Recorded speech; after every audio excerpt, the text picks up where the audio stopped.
L'agenda, il n'y aura pas de solution d'ici les élections. 21e jour de guerre dans la bande de Gaza. Les combats entre l'armée israélienne et les membres du Hamas ont diminué d'intensité aujourd'hui.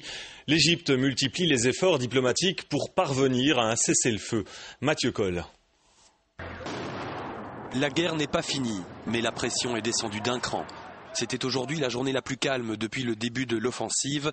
Après leurs incursions dans la ville de Gaza hier, les chars israéliens se sont retirés ce matin et une trêve de 4 heures a permis aux Palestiniens de reprendre un semblant de vie. J'aimerais que la vie redevienne calme pour tout le monde, qu'on puisse vivre en sécurité et dans une paix durable. Tout le monde veut vivre en paix. Une trêve pour respirer, pour faire leurs prières, mais aussi pour constater les dégâts, notamment dans cet hôpital touché hier et dans lequel un incendie s'est déclaré.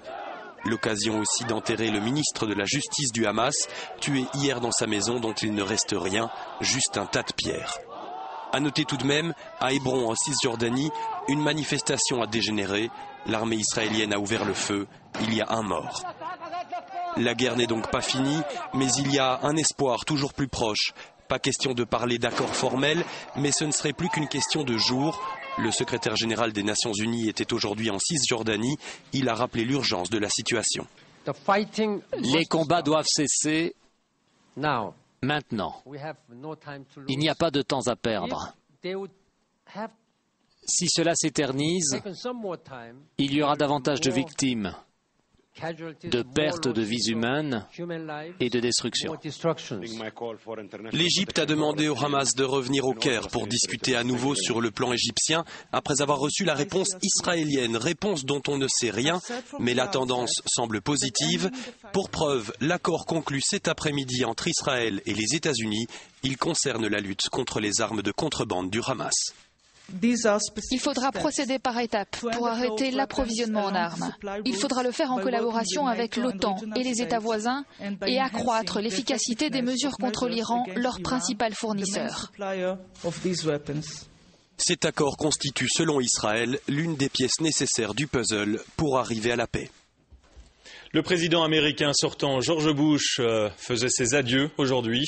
Il a présenté ses vœux de réussite à son successeur Barack Obama, dont l'investiture a lieu la semaine prochaine. Christophe Clément.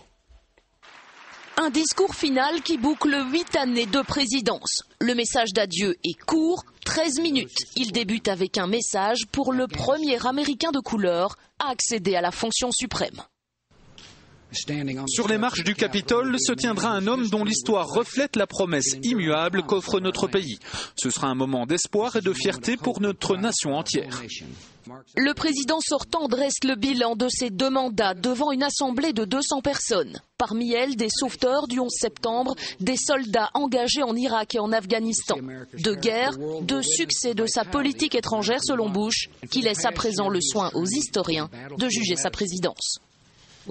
J'ai connu des revers, comme tous ceux qui ont occupé ce poste avant moi. Il y a des choses que je ferais différemment si j'en avais la possibilité. J'ai toujours agi dans l'intérêt de notre pays.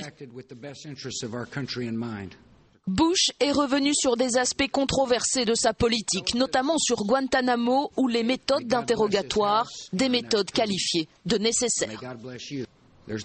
Il est légitime de débattre sur un grand nombre de ces décisions, mais il y a peu de débats sur les résultats. L'Amérique n'a connu aucune nouvelle attaque terroriste sur son sol depuis plus de 7 ans.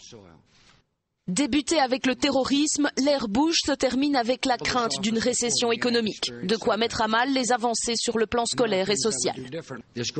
Cette grande nation ne se fatiguera jamais, ne faiblira jamais et n'échouera jamais. Que Dieu vous bénisse et bénisse notre merveilleux pays. Sortie discrète et applaudissements nourris pour ce message d'adieu. Les accolades aux invités seront bien plus chaleureuses que le discours d'un président devenu impopulaire au fil des guerres et des crises. Et c'était un commentaire d'Aurélie Henneton. Les régions ont le droit d'imposer des limites aux émissions des antennes GSM, une décision de la Cour constitutionnelle. Les émissions de ces antennes et leurs conséquences sur la santé ont souvent été dénoncées. Christophe Clément, Patrick Le Justin.